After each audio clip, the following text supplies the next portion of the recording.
Michaela and welcome back to my channel. Today we're going to be talking about my favorite books from 2023, the books I read in 2023 that I absolutely loved, and we're going to be doing that today while I am all comfy cozy on my couch with my not intended to be Christmas but definitely leans Christmas vibes blanket, because I am just freaking exhausted today and I could not be asked to put on makeup other than this tinted lip balm. So here we are.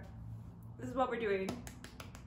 Yay, yay, yay. Grab yourself something cozy to snuggle up in and let's get started. The list today is in no particular order. These are just all books I loved. I'm not ranking them. I prefer to not put myself through the mental torture of deciding which is my ultimate favorite of all of the things that I already had to rate to find out which were my favorites. So these instead are just like everything that I have given 5 stars this year and has been memorably something that I really loved reading. Therefore, a favorite that I read in 2023. I just remembered I didn't turn off my heater, so that is going to cut in any second now, and then I'll be mad. So, I do have a lovely stack of books over here, but these aren't all of the books because, as you may know, I do also read digitally through Libby Loans. So, there's some books that I do not own that I really loved. And that is included with the first book on this list, which is Beartown by Fredrik. This was actually the first book that I read in 2023. I have it in a reading vlog where I was trying out Fredrik as an author to see if I loved his writing, and spoiler alert, I do. I gave this 5 stars. I absolutely loved this book. I thought it was a really engrossing read. I love the way Fredrik writes, and his descriptions are so like unique and on point.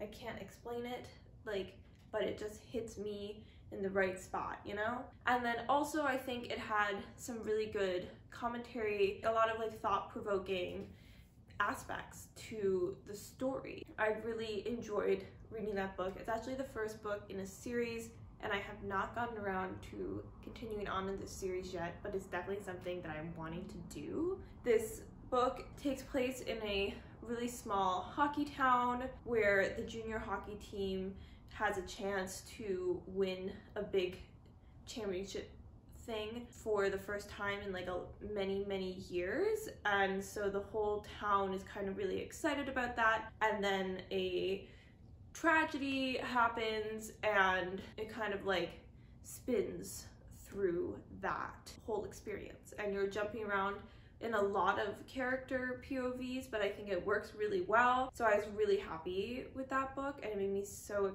wanting to continue on reading the next book. I don't want to say like excited, because I feel like the topic of the book isn't exactly like woohoo, yay, exciting, but I just was really wanting to read more in this story, and so like in that way I was excited to get to the next book, if that makes sense. The second on this list is actually not a singular book. I've just put the whole Wayward children's series by Seanan McGuire in general. I did read all 8 of the books that have been released in this series so far this year, and I really loved this series. I didn't give all of the books 5 stars, but I gave enough of the books 5 stars that I was like, I should just group these together, because like, even though I didn't give all of the books themselves in the series 5 stars, the ones that weren't 5 stars were like, I think all of them, if not all except one of them, I gave 4 if not 5. So it was a 5-star series. This is a series of novellas, so each book is quite short, and it is Eleanor's home for wayward children, and all of the children at this home, they have it's a portal fantasy series as well. So all of the kids have kind of like found a portal, gone to a portal world, and then have ended up back in the real world, and now they go to Eleanor's home for wayward children to help them live in the real world again after coming back from these portal worlds that were kind of like perfect for them. They don't all go to the same world. It's hard to explain, but trust me, it is good. You will love every single one of these characters, and each of their stories are so unique, and it touches on so many subjects, and talking about that in such a like gentle and well thought out way, while also still being like this fun adventure story that's being told. Seanan McGuire's writing, I love it.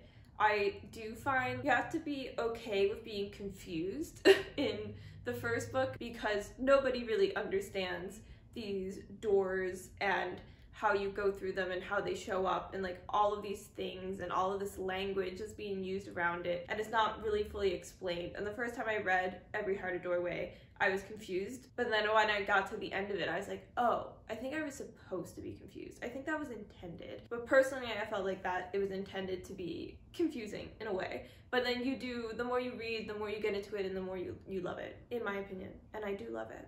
I love the whole series. So next up is Crooked Kingdom by Leigh Bardugo. I read this in a reading vlog where I read Six of Crows, a reread, and then I read Crooked Kingdom. I'm pretty sure Six of Crows was on my 2022 favorites last year because I gave that 5 stars and I adored it. And then I reread it, loved it just as much, read Crooked Kingdom, also loved this. This is a YA fantasy series. This is the second in a duology, written by, like I said, Leigh Bardugo. This takes place in her Grishaverse, so it's the same universe as the Shadow and Bone trilogy. This does take place after the Shadow and Bone trilogy, but I don't think you have to read the Shadow and Bone trilogy to understand and enjoy the Six of Crows duology. I think that if you do read the Shadow and Bone trilogy, you'd have a better understanding of the magic going into this, but I don't think you won't understand it. You might also get like some Easter egg kind of mentions of things if you've read the trilogy before the duology. But like I said, don't think it's necessary. This is a multi-POV fantasy heist, and I think like that's all I need to say. So the first book was a heist, and it was fantastic. It was amazing. And so I was little concerned about how the second book was going to work because of course like the big heist was in the first book. So I'm like, what's gonna be in this one, and am I gonna like it? Because I love a heist, and like, will they still be heisting? And the answer is yes, there's still more heisting to be had in Crooked Kingdom, and they are doing it. And I loved it. I loved every second. I love a good heist, complex kind of story like this, and all of the characters, you just keep getting to know more and more of their histories and their relationships, and it's just like, it's just so bingeable and so readable, which is saying a lot because this is a chunky book.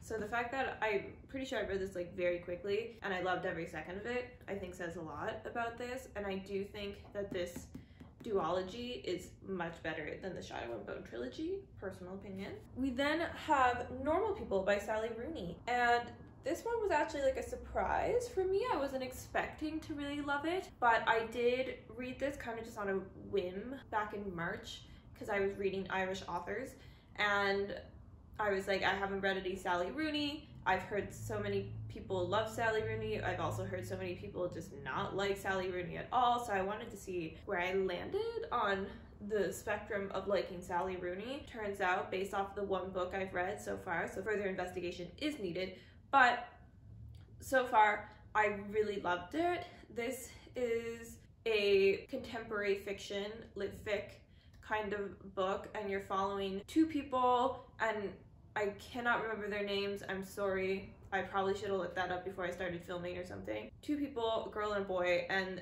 they have known each other kind of throughout their lives, and it's going through both of their lives like separately, but then how they kind of keep always coming back to each other, and then the influence that each of them have on each other's lives and all of the complexity of that. It's kind of one of these things where it's like all vibes, no plot. You have to kind of be okay with there not being a solid through line plot that you're reading, and it's really much more of a story about these two people, and that's kind of it. It's about them more than what has happened. But I loved it. I feel like I'm really not explaining it well to make other people want to read it, but I did really love it, and I would want to read more Salley Rooney in the future. Next, again, we have just a whole series, the Poppy War trilogy by RF Kuang. I read all of this year, and I will say like probably the Dragon Republic, the second book, was my favorite of the three, but I did give the Dragon Republic and the Burning God 5 stars, and I think I gave the Poppy War 4.5. maybe 4, but I'm pretty sure I gave it a 4.5. So I decided I was going to just put this whole trilogy on here because I would consider this a 5-star series personally, and I did read the entire series this year, so makes sense. I just thought this was such a good fantasy series. I do think that it's very dark, it's very sad, not much good happy vibes in this whole book ever, but I did find it extremely interesting to read, and I did really enjoy reading and the concepts that were being talked about in this series. We start off following Rin, and she is a war orphan who's been adopted. This family's been forced to adopt her after the war that she became an orphan in. And so she is trying to escape being married off and staying in this really tiny town where she kind of really doesn't like her life, and the only way she can kind of get out of this is by doing really, really well on this statewide exam and getting into a military school. And she manages to do that. And while she's at school, war happens. And that's kind of everything that's happening here. So it really, it starts off in this, not innocent, but she is like a young adult. I think she's 16 at the beginning of the book. So it really starts your reading and you're like, oh, is this a YA fantasy? It's not. But things kind of just really fall into the darkness of war the further you're reading it. It's just a really interesting read. I think it's a very heavy read, so you need to be prepared for that when you're reading it, but I think that if that's something that you kind of like reading about and you like fantasy that's also very challenging and thought-provoking, that this is a great series to read. Next up, I have The 7 Husbands of Evelyn Hugo by Taylor Jenkins Reid. This was my first Taylor Jenkins Reid read. So I was going into this not sure how I feel about the writing, but I really absolutely adored this book. You are following, I believe what's her name? The journalist. There's a journalist. Monique. I'm gonna say Monique. It's Monique. I read the back and it tells me her name's Monique. So Monique is interviewing this famous actress, Evelyn Hugo. She's at the end of her life. She's a senior now, but she has granted Monique this chance to interview her and tell her entire life story. And Evelyn Hugo, as well as being a famous actress, is also famously known for having 7 husbands. And so the book is telling her whole life story and her career, and it's separated into each of her husbands. There's a section for each of the husbands that she had. I could not put this book down. I was absolutely enthralled by this writing and the life of Evelyn Hugo. I fully forgot multiple times while reading this that Evelyn Hugo is not a real famous person. I think Taylor Jenkins Reid writes these complex characters and famous people so well that you're yeah, obviously this is a real person and this has actually happened, and then you go, no, it hasn't, this is fiction. And so I got to the end, and I will say 5-star book. If I wasn't at work when I finished reading this, I might have been crying. But I didn't cry because I was I can't cry at work, you know? Then I have Everyone in My Family Has Killed Someone by Benjamin Stevenson. This is a whodunit, kind of cozy-ish mystery, and it is what you think. Everyone in Ernest Cummingham's family has killed someone, and he kind of goes through explaining each of the family members. They end up getting snowed in at this ski lodge, and so it's their family and someone's dead, so someone in his family had to have killed them, and who is the one who has killed them, and you're trying to solve it. And it is set up in a way where there's enough clues and things put in place that you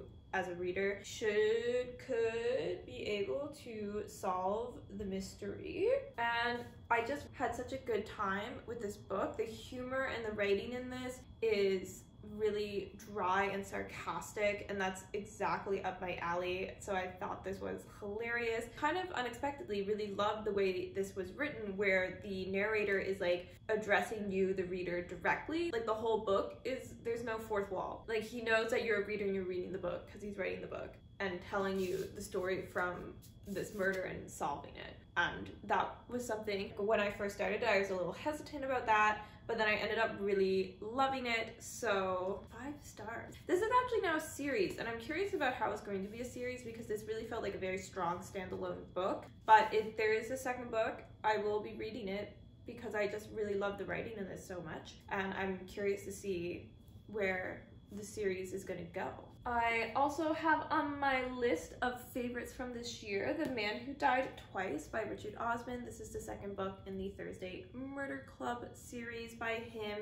And I really loved the first book as well. I read the first book at the beginning of the year and then reread it later before reading this book. But the first book just wasn't quite 5 stars for me. So it gets like an honorable mention because of course I really loved it and it set up everything for this second book. But there was just some like issues with the writing in the first book that made me find some things like harder to follow, but I felt like all of that was like fixed in this second book, so I absolutely adored it. You still had this like weirdly complex multi-mystery kind of aspect to the story that's being told here and the mystery that's being solved that really keeps your mind like spinning with like, are these connected? Are they even connected? Maybe this is just a coincidence that this has happened at the same time as this other thing. And then while you're doing that, you're also still following, you know, the Thursday Murder Club, our favorite seniors,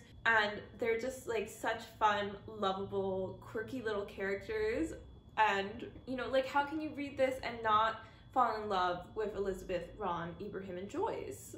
I know I did, and I'm so excited. I have this whole series, so not the whole series, I don't have the whole series, what am I trying to say? I own the first 2 books and I own them in paperback, and so I've been waiting for The Bullet That Missed to be available in paperback. I haven't bought it yet, it is now available, so I can read that, but then I'm not going to buy The Last Devil to Die until it's also available in paperback because I just like when my books match. And also, hardback books are hella expensive. I'm really becoming a paperback girly because of the financial aspects of paperbacks just being so much cheaper. As much as I love a hardback because they're so pretty, sometimes you just need to buy a paperback. Also, all of the Richard Osman books I have are like gloriously floppy, and when I'm reading a cozy mystery, I think a nice floppy paperback is kind of the vibe. I feel like, you know, like adult serious fantasy feels like hardback kind of necessary reading, but cozy mystery, floppy paperback, you know? I feel like it makes sense. Did I even tell you what this is about? I mean, it's the second book in a series, but basically you're following the Thursday Murder Club, which is, like I said, Elizabeth, Ron, Ibrahim, and Joyce, 4 seniors at a retirement village who get together every Thursday and try and solve cold case murders. And so in the first book, a murder happens near them and they decide they're going to be the ones to solve it. And then this is the second book, so another mystery pops up and appears. It's also a murder. I think that's not a spoiler considering it's called The Man Who Died Twice. And so they're solving another murder mystery here in book 2, and I absolutely loved it. Honestly, this is like, I'm not ranking them, but this is definitely in the top half of my favorite books of the year, and that's Wrong Place, Wrong Time by Gillian McAllister. I'm so glad I did love this book because I was like, I had hyped this book up in my own brain. I was like, oh my god, I'm gonna love this book. I just know I'm gonna adore this book. That I then started reading and I was like, oh my god, what if I don't love this book? That's going to be a disaster. But good news is I love the book. You see how that works? Fantastic. This is a mystery thriller and it plays with time. At the beginning of this story, you're following, I don't remember her name. What is her name? Jen. So Jen is waiting up for her teenage son to come home late one night, and she ends up witnessing him murder someone. She then goes to bed, wakes up, and it's the day before. You're like, oh, Groundhog Day. But no, she keeps going back in time as she tries to solve why her son would kill this person, how she can stop it, and all of these other mysteries that kind of start to come up as she starts living her life again backwards. And it is so good. I think all of the reveals and the twists in this are so amazing. Okay, super rude. My phone ran out of storage, but I believe I was talking about Wrong Place, Wrong Time. It gets like really like tense and suspenseful because every day she keeps going back in time, so everything she's done hasn't happened, and it's kind of like crazy wild to think about. But I absolutely loved this book. I could not put it down, and I would highly recommend this book. I think it's so great, and I do really want to read her other book, Just Another Missing Person. I believe that came out this year. I would love to read that to see if I really love her writing as much in another book that isn't this kind of time loop mystery story and is just a more standard in the sense that there's no time loop mystery thriller. So there we are. I also put onto my favorites list And Every Morning the Way Home Gets Longer and Longer by Fredrik Backman. I read this when I found it at my library while I was home over the summer. It's a very short book. I think it's like only like 70 pages, and it's also like this. It's not the size of a normal book. It's like, what?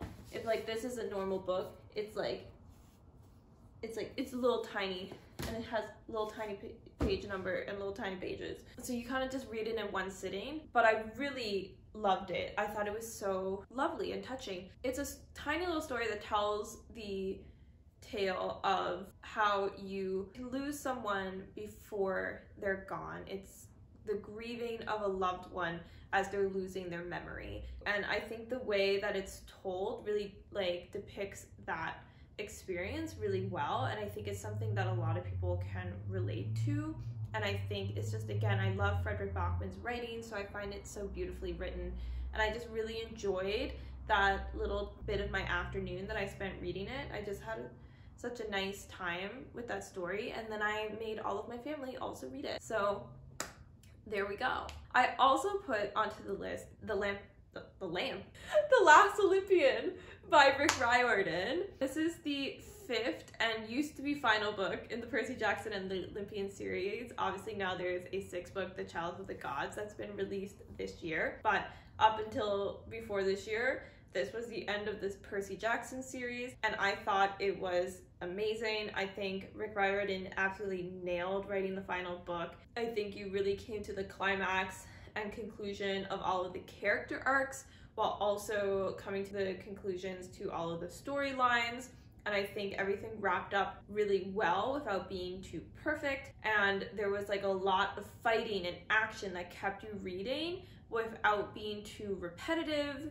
So that was also really nice, because I think sometimes when everything is like big battle, big battle, big battle, you can kind of just get bored with this like repeating story, but that was not the case in this book, and I think Wayward absolutely nailed it. If you don't know the Percy Jackson series, I don't know how you wouldn't, but it's okay if you don't. I mean, I didn't read them until this year or so I guess I can't blame anybody for not knowing. But you're following Percy Jackson in the beginning. It kind of starts like middle grade, and then by the end of the series you're kind of into more YA fiction. I think it kind of bridges that gap. Percy's like 11, 12, I believe, in the first book, and he finds out that he is a demigod and all of the Greek gods are real, and he goes to Camp Half-Blood, and there is like threats to the world, and he has to go on a quest, and things kind of balloon and continue from there until we get to this last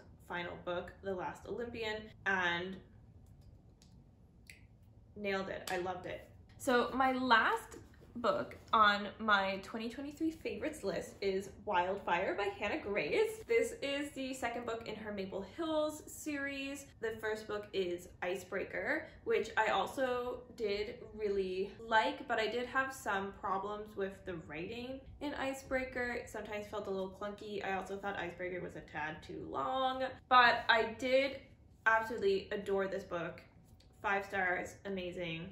I didn't really have too much to complain about in here. I was having some giddy, hee-hee, oh my gosh, little giggly time reading this book. And this really kind of cemented my truth that I think I finally really am actually entering my romance era, because ever since I've read this, I've kind of only been wanting to read romance and I've been itching to read more romance, so that's where we are. In this, you are following Russ, who is a hockey player that's on the same team as Nate from the first book, and then Aurora, who I believe is newly introduced in this book. I don't think she was in the first book, but if she was, I missed that happening. But they have a one-night stand, and then they both go off to go work for the summer and realize that they're both working at the same summer camp as counselors. And so now they're stuck working together the entire summer after they thought they weren't going to see each other again. And shenanigans ensue, and it's just such a fun